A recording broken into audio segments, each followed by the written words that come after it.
The Square Ball Podcast.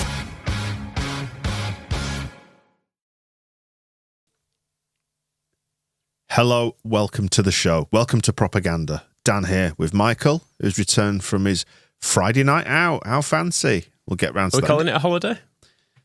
Let's call it a holiday. Rob's here as well, as we dive into the week's clips in the football world. Show is brought to you by... Levi Solicitors. Yeah. I did listen to the match ball. Nailed it, didn't I? Well, shambolic. Well done. Well done. You did it in the right style. Thank you. I thought between all of you. Thank you. But yeah, they do still sponsor it, don't they? Yep. Will's probate. Conveyancing. Yeah, other legal services litigation is a word. I heard Rob say that the other day when he was doing his read. I've learned from the best, haven't I? And it still is a word. And if you need it, get a discount. 10% discount on your legal fees. levisolicitors.co.uk/the square ball. Tell them we sent you. Get your discount. Right then, should we do propaganda and reflect on another victory for Leeds United at Bristol City? Did you have a nice night on Friday, Michael? I did.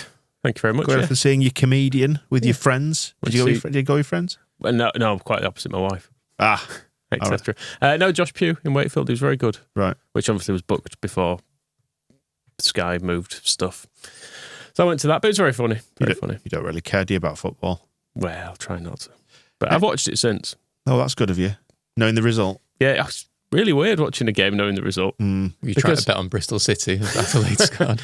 Because I was watching it thinking the whole way through, we're loads better and I know we win this. Whereas I've watched us play those games this year, and when you experience it live, you're going, we've been so much better here, but they're going to equalise. They're going to score here. They're going to break away. They're going to get a corner. Something's going to happen. And there were bits in the game where you thought that was going to happen, but I knew it didn't. So it was nice. I'm going to start watching all the games Afterwards. Yeah, and just knowing the result, and you can just completely level your expectations out. Be like, it's a 4-0 defeat. I'm going to watch it. Let's sit down and enjoy. A different air to the match ball doing that way. Yeah, that's true. Having to watch a full 90 before we do the immediate reaction show. Anyway, dickhead. It was good though. We played well, didn't we? We did play well. What clips have you turned up then from Bristol? They've got a couple of people knocking about. Should we start on a YouTuber, Jack Buchanan? He's got too many N's in his name, it looks like to me. Right. But he's he just did some stuff at the game, but he was in the Bristol end. Didn't really capture much of the noise, other than them seeing what the fucking hell is that a Bristol Whites flag. There we go then, a 1-0 loss to Leeds in the end. The goal coming on the 47th minute from Wilfred Gnonto. A decent finish, to be fair. I think it was a mistake from Rob Dickey. I haven't actually seen the highlights back yet. But to be fair to Leeds fans, they were very, very good, very loud. One of them getting kicked out of the home end, which is always fun, I suppose. I don't know if I mentioned it in the intro. It was kind of rumoured that there were going to be quite a few of them in the home end tonight. And it seemed to be the case anyway. But yeah, overall, pretty poor performance, really. I'll be honest, we made it far too easy for him. Tanner was poor. Viner was poor. Dickey was... When he made the mistake for the goal, other than that, he was all right. I guess he got booked, but that was kind of a necessity booking to avoid being at fault for another goal. But yeah, overall, pretty poor. Good. About right, wasn't it? Yeah. Dickey, though, who he picks out, is not the goalkeeper. Who's just who I'd have picked out from their goal. Yeah, I was wondering that. It's kind of frightening that all those names he said, I was like, I still don't know who any of them are. I presume they play for Bristol, but okay. Yeah, their goalkeeper just fully jumped out of the way, didn't he? Yeah, it was brilliant. I watched it, I was like, it's a good goal, that. Then you saw it back from behind the goal, you were like, I don't know, if he'd have stood still, he could have kicked that. Straight down the middle. Perfect.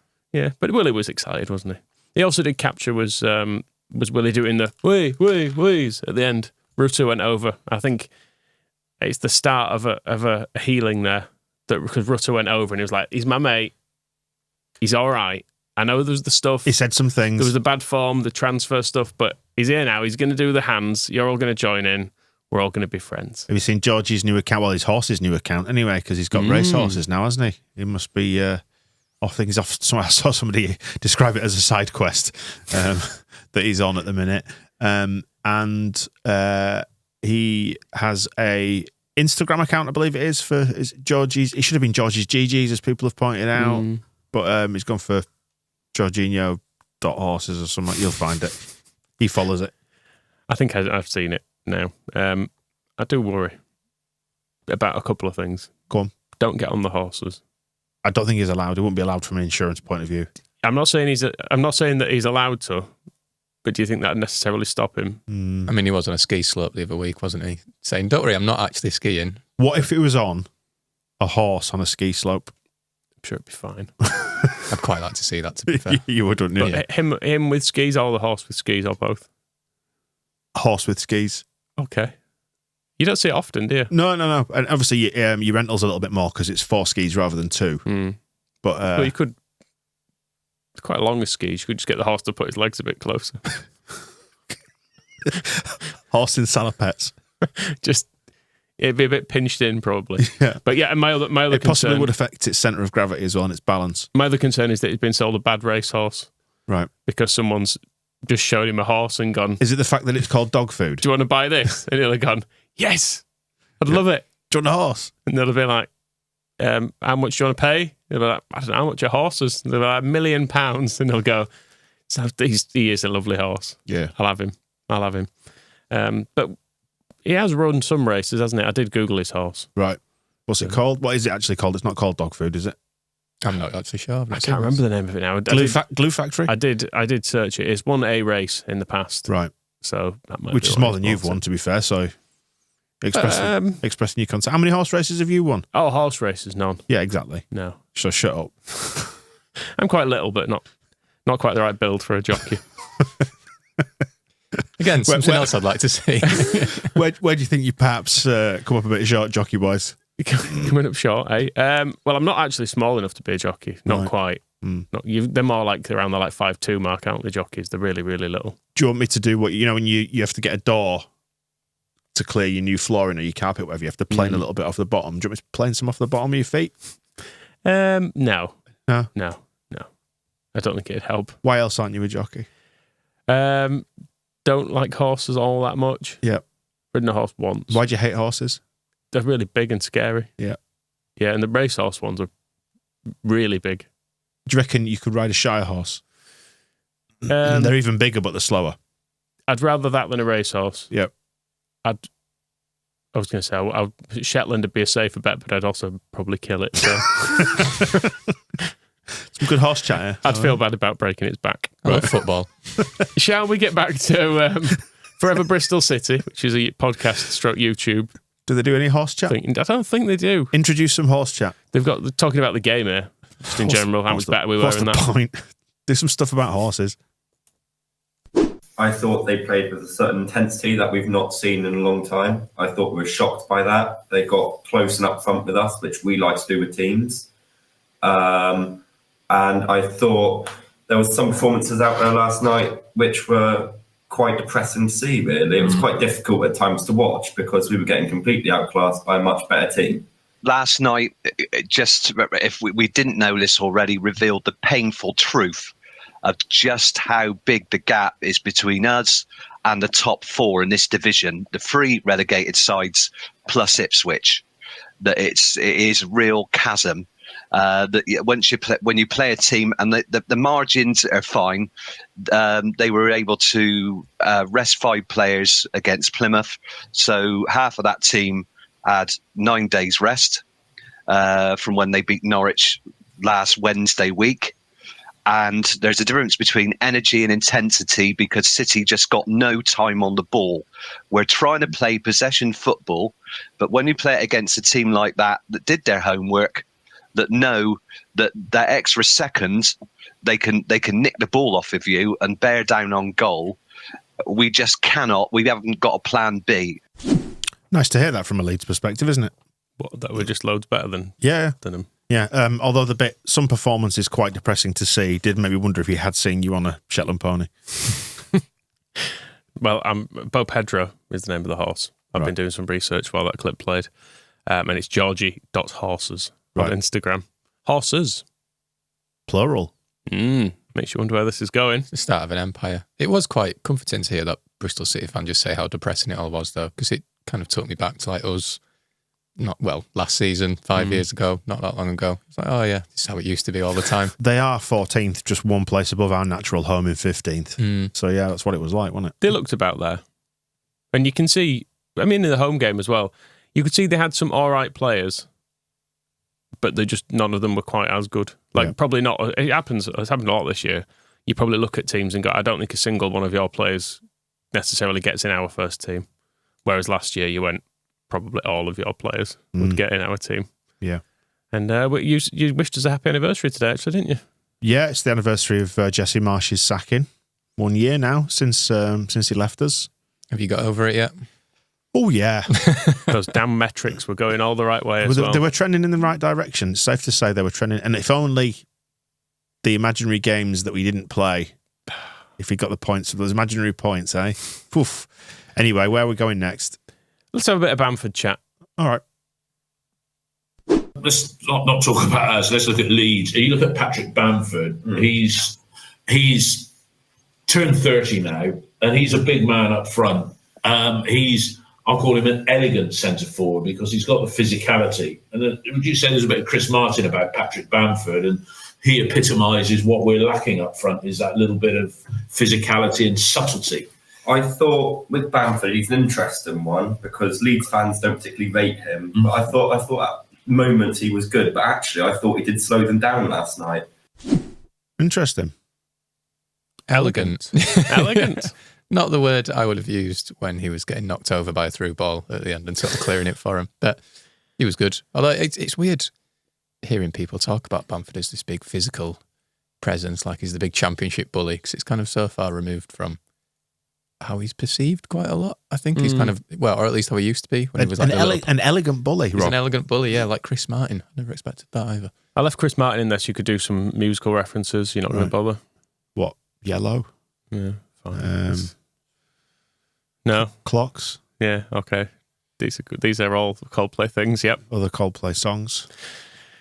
Cool. Yeah, that's good. It's just giving me flashbacks to the commercial radio days when Coldplay were on all the time. I've kind of forgotten Chris Martin played for them. I don't really go beyond Norwich and Derby with him. Yeah, he's just Derby, isn't he? So, but if he's their kind of hero, he's doing well for them, apparently. It was either him or Lee Trundle, I guess. I don't know. Is he still there then, Chris Martin? This is very confusing. I don't know why you're looking at me. I didn't even know the players that he named earlier still played for him. Right, I'm getting Wikipedia up. Chris Martin, still the frontman of Coldplay, yes. Correct. Yeah, good. That's still there. Oh, it's just his wiki still shows him still at Bristol, but I mean, surely someone would have mentioned. Bristol Rovers, that's where he is now. Thank God. Well. That's where he is. That was confusing, wasn't it? Played for both of them. Right. Yeah, played for Bristol last year, though, as well as QPR. It's all very championship. It's all right, the championship, isn't it? Yeah, never changes. Just all move around wherever you want. Do you know Chris Martin is married to? Which one are we talking about? The Coldplay one. Not Paltrow anymore. No, she's off busy doing her fanny candles now. Yeah. Go on. It's an actor who was in a series of films that got slated by critics. Bit racy. I think it's a bit racist. No, those are your videos at home. Have they ever done any fanny candles? Not that I'm aware of. Fanny Candles could be a name of a... Yeah, I was thinking it's going to brand name that. It could be like a 1950s actress. I'll just tell you it's Dakota Johnson, who was in 50 Shades of Grey. I don't know who that is. No, You've not seen 50 Shades? Picked up some tips now? No, but congratulations to them both. We should do some square ball candles called Fanny Candles. Can we call the episode Fanny Candles? Probably not. Don't want to get marked down by the algorithm. It'd be fine. It's a good name. Chris Martin, footballer, born 1988. Is it that one? That'd be the one. Do you know he's married to? No, joking. In a plot twist, he's Paltrow's second husband. Right. Oh wow. Yeah. Look at that. Do you know he was born? Yeah, because I saw it on his Wikipedia a second ago. Somewhere in Manchester, wasn't it? No, it was Beccles, you dick. Not Eccles. Beccles, was that which it? is a market town in Suffolk. Oh, bloody hell. Anyway, let's get back on message, shall we? Yeah, so back to Forever Bristol City, and again, it's just a bit more chat as this, but I like how annoyed the bloke is that he might not be given credit for saying this, because he said it first, even though someone else said it. Someone else might have heard someone else say it first, but actually it was him that said it first, so don't forget that. That's clear. Right from the word go, we weren't at the races, so to speak. And we had, and we get into the action. There were a couple of pivotal moments where we could have got something we didn't deserve. And the other side of that is if Leeds had won 5-0, that would have been a fair reflection of their dominance. And as I think the guy on Radio Bristol said it last night, headline grabber, I thought it. So he could claim he said it in the media first, but it was a 1-0 thrashing, if ever you could have such a score. It was like a heavyweight boxer getting just mullered on the ropes, being toyed with. All right. Yep. I thought it first, and actually, it's like when I thought of Star Wars, but then George Lucas did it first. But it was my idea, and the iPhone. No, I thought of that before you. I thought of that first. Yeah. So well done, Jobs. But my idea, really. So whenever you're ready, send me the checks. Good stuff. Let's move on. Should we stick in the Championship? If you want to. I went to Ipswich because I wanted to hear some sadness because they're obviously losing games now. Terrible run of form, completely bottling it. I wanted to hear some wailing. It's over. Is it over for them? It's definitely over. It's over. They'll do well to stay up. Right. At the moment. Won't win another game. Did you know Kiefer Moore had played for them before? Played for Ipswich? Correct. No, he's again. It's a championshipy name. If you'd have told me he played for anyone like Birmingham or someone, I'd gone, yeah, okay. He's played for every side in the West Midlands, the East Midlands, probably in Wales now. He has a lot of teams, including Viking. But yeah, he played for Ipswich between 2017 and 2018. 11 appearances, 0 goals. Sounds about right. So he's already bettered that then. Yes, he has. Yeah, he did get 2 late consolations, but they of course lost to Preston, who finally had some refereeing decisions go for them. There was no wind. He's quite exotic, isn't he? Kiefer Roberto Francisco Moore. Probably could have played for Italy, but chose to play for Wales instead. Although there are a lot of links between Italy and Wales, aren't there? Historically. Go on. I don't. There's a Joe Calzaghe. No, there's quite a large Italian John Charles. Community rather, not committee. There's an Italian community in Wales. Look it up. Okay, I'll take your word for it. It goes back to something that happened before. Oh, okay, yeah. Yeah. So there's quite a lot of movement and immigration. The industry stuff, with the crossover. Yeah, it could be related to like mines or something. Or leaks. Yep. Cool. But yeah, they were being reasonable, unfortunately. Right, okay. That's a bit of a shame, isn't it? It's kind of undermining the purpose of this show anyway. Is this Blue Monday? Yes. Only our 4th defeat of the season. However, as we'll see later when we go through the results, it drops us down to 4th place, albeit with Leeds above us having played one more game, I believe. Form-wise, we've only won one of our last 8 games in the Championship, which means we are 19th in that particular form table, the 8-game form table. Do either of you want to take a guess? Ipswich Town are 19th in the 8-game form table. Which 3 teams do you reckon are currently positioned 1, 2 and 3 in that same form table? I think we both know, don't we? So clearly the 3 that have frustratingly eaten away at our points gap and now sit above us in the league. Some of them, Southampton are just ridiculous, aren't they? It's a new club record, isn't it? 21 games unbeaten or something. They are just absolutely relentless at the moment. But yeah, this is how it goes. We tend to have these mid-season mini blips, don't we? Look what we did last year. I'm not saying we'll do the same thing again, obviously, but you know, we never write off this side because now we're down to 4th. You know, the pressure is it's never been on us, has it? It's always been on those 3 kind of. They're the 3 that have to go back up with parachute payments, etc. So yeah, the pressure isn't off us because it was never really on us. But maybe now we can quietly go about our business and hit another decent run of form. Don't be reasonable. Do you remember when we were loads of points clear in the Championship, and then it came to the Forest game and it was all going wrong? Leeds fans weren't being like that. No. Well, it's weird that I'm hearing them talk about they've got 1 win in 8, and I'm like, brilliant, that's going to last forever. And then knackered, they're going to plummet to mid-table. And then when he mentioned Southampton have won 21 in a row or whatever, I'm like, well, that can't last, so it's fine. Although, we were saying with on the show with Phil on Monday that it was worked out by the poster AWOL and Wacko that they've only won 3 games against teams in the top half, Southampton, all season. And out of all the run-ins, they've got the hardest run-in by some distance. So it's over for them as well. Okay. And Leicester, I know results are just about holding up, but I've been looking at the Jesse Marsh underlying stats. Yep. And they are falling off a cliff. And also, their manager, Bald fraud. So it's over for them. So we are going to walk the league, I believe, is the conclusion. Yeah. Where now, Michael? Well, let's contrast that because we've got, obviously, Ipswich performed above expectations, being very reasonable. Newcastle, a team that I guess performed above expectations. Now they've dropped off a little bit, and they're not that pleased with it. So they did eventually draw with Luton, didn't they, in the end? But they did go behind in that game. And the YouTube comments at the side of this on the Toon review was all how out loads of people getting cross about it. Right. And so this is them going 4-2 down. We're losing 3-2 at home to Luton Town, man. For God's sake, you're allowed to criticise. Bloody hell's fire, man. Well, questions have definitely got to be asked here, as Dan Burness, well, he's nowhere. And here come Luton Town. And this is Doherty on the left. It's literally a 4-3 for Luton here if they play it right. They have a big opportunity here. Barclay to Adebayo. It's 4-2 to Luton Town. And they are absolutely going bananas. What a pile of shite! That's that goal that Jesus Palace Christ! scored. Yeah, it's the counter-attack goal again. Too many people up front. Terrible discipline there. And What the God's sake is going on, for fuck's sake? Absolute pile of shite! Yep. Oh, well. It's the Luton Town fans going bananas, isn't it? The Newcastle fans completely fine. Nice and calm. Yeah. But it's nice that it's not just going too well for them. Yeah. And they're up against it from an FFP point of view as well, so good. Up against it from moral point of view as well. Yes.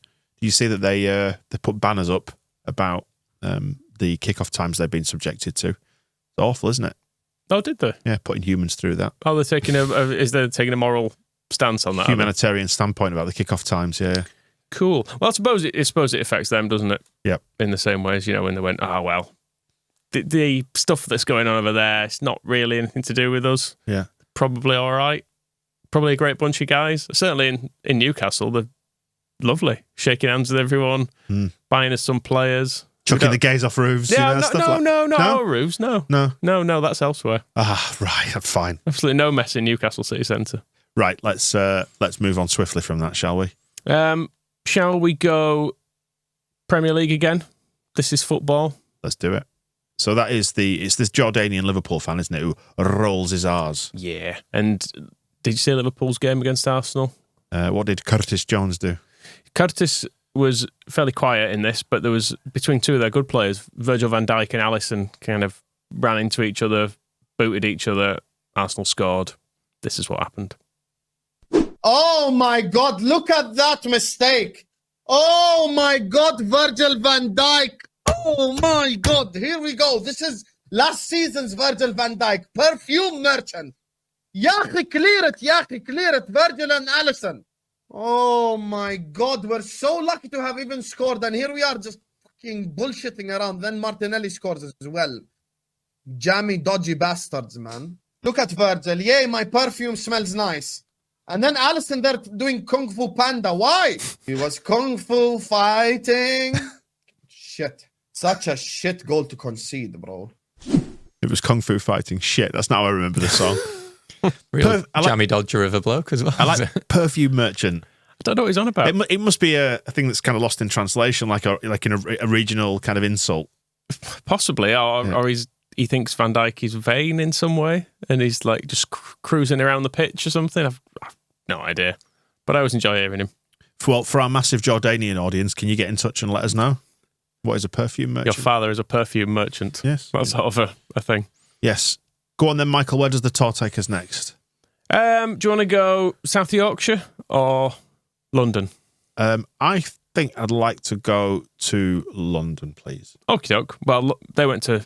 Well, I say that. I don't really. Okay. Well, Millwall went to Hull. Okay. He's in a place called the Walton. This is our friend from Lions TV, obviously. Right, yeah. The very, very cockney man.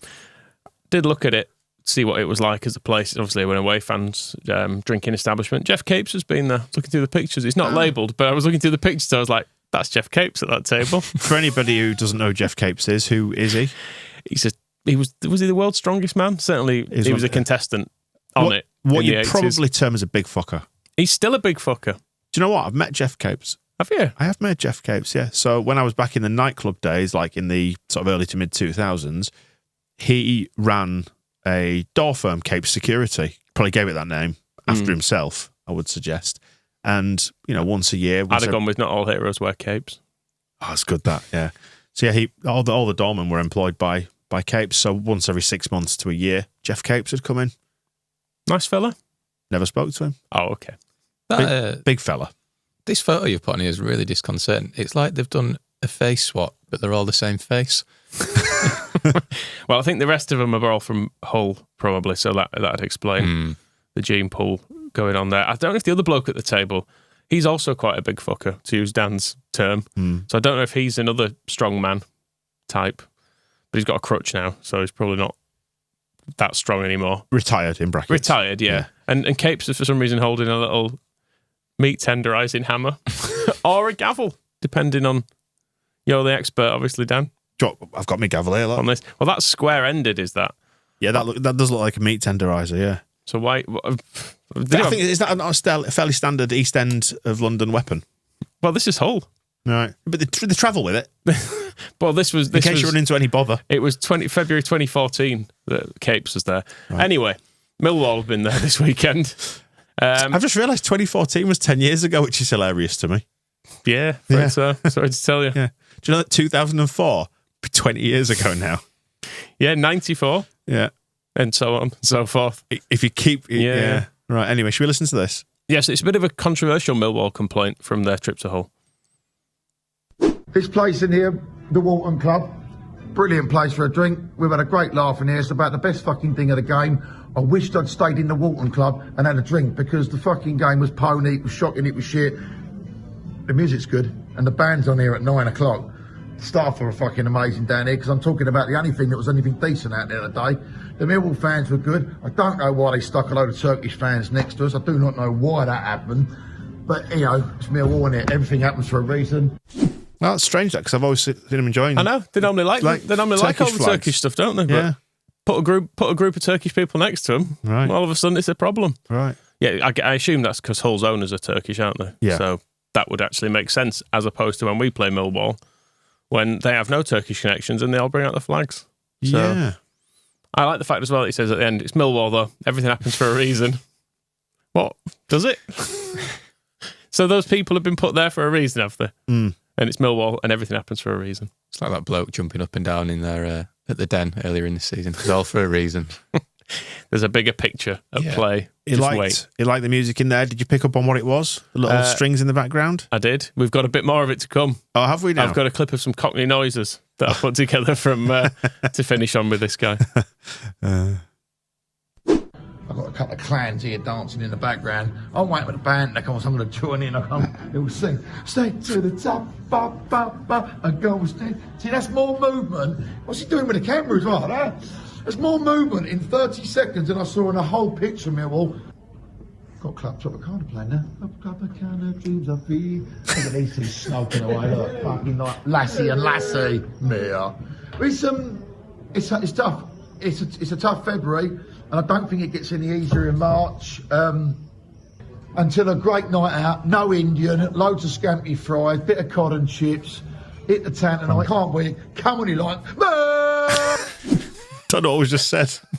That's how the video ends too. I've not cut that off. The video ends with him going, Meh! The song for anybody, it was a Style Council shout to the top, wasn't it? What did he call it though? I'm pretty sure he sang some different words because he always does. But what was the other song that he just referenced? Tropicana, Dreams Are Free. Dreams Are Free, yeah. Dreams Are Free. Famously. There he is. But I recognise those cricket noises and then the footsteps coming up the path from anywhere. At some point I put together a compilation of his little songs because he always does them and I enjoy him greatly. Do you know anyone who does that? My wife does that. Like, when she doesn't know the words to something, she'll just like sing a close approximation to it. Yeah. Which will be the ultimate cause for divorce when that happens. That or load in the dishwasher, one of the two. Now where? South Yorkshire. Let's. Chris Wilder. You'll feel this clip, but I feel it needs a bit of discussion. Is this not just poverty tourism now? No, it's respect is what this is about.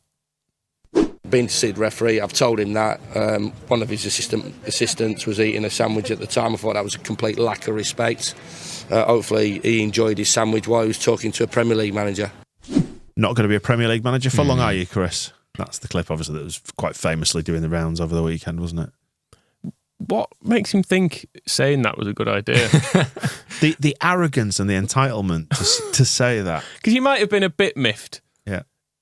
Like when you were in there, you might have thought, "I'll eat a sandwich," but you don't say it. You don't externalise it. No, do you? not at all. You'd keep that. You'd say to him, annoyance. Do you mind if we just have a chat if you don't eat well? But who knows if he's like, he might be diabetic. Yeah, Chris. Why do you hate diabetics, Wilder? What, you saying everyone shouldn't eat? Yeah. At all, ever? Because you want them thin? Is that right? I've heard he goes around injecting insulin into random passers-by. Do you reckon? And glucose. Clean needles or? No, he just reuses them. Just jabs it back in the bottle, fills it up, off he goes. Wow. Off he goes. Wow. But just little. I'm glad you said it, but I have had similar. Yeah, I'm glad I said it as well. Clearly, it was just a. Levi solicitors, etc., etc. I don't think they do. They don't do criminal law, and libel's criminal, isn't it? So no, we're going to be fucked with that. I'm only joking, Chris. You seem like a really stand-up guy, and you'd never do that. I think you'd use clean needles for a start. Yeah, exactly. And also the 10 points Sheffield United have on the board definitely makes him a Premier League manager. They're only a mere 10 points from safety. Right. And I don't think he even got most of those points. Are they going to claw that back in? No. No, I don't think they are either. No. I really hope whoever they play next, they're away and just turns up eating sandwiches. When is it all right to be annoyed by someone eating a sandwich? At a funeral? I was going to say at a funeral. If you're at a wedding, maybe, and the minister or the celebrant or whatever they're doing, if they're eating a sandwich, do you take, that'd be a bit annoying. The shop bought one, the little you get when you open it, the perforated cardboard kind of. Yeah. That'd be nice. Mm. Yeah, don't do it at a funeral. Unless you're hungry. I'm sort of the opinion if you're hungry, you can crack on. Yeah, sandwiches are really good, aren't they? When recording a podcast is out of order, actually, because no one needs to hear the slop. No. But now you've heard it anyway, so enjoy that. The slop. What an image. Right, anyway. Speaking of South Yorkshire, Neil Warnock. Yeah, we'll finish on a bit of Warnock. Well, he's heading north of the border, isn't he? Because, of course, now the transfer window's closed.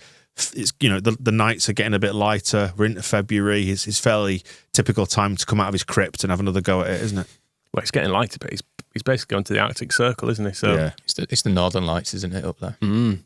Did anyone guess Aberdeen? Because I didn't see this coming. Has he run his race now in England? Has everybody sort of... Well, he does actually address this. Right. Okay. In his press conference. It went on for about 10 minutes, this. I've managed to reduce it to about a minute to give the essence of Warnock. Yeah. Are we ready for this much concentrated Warnock? It's the usual. Don't we need to dilute it a little bit? It's just the usual. My club's Greenock Morton. I've got bricks there with the family's name on. There we were at Greenock. Then, when you get to my age, it's you think twice, and I've had that many retirements, haven't I? It's a real good challenge, and I know it's a long way. Sharon, my wife, said, Aberdeen.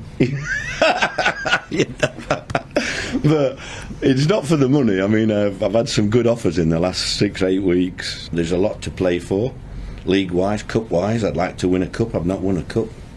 Got to the semi-finals a couple of times and got done with referees, but we're not going to that. Like I say, I like making people smile. I like going into a club and meeting everybody, really. I like all the staff from everywhere.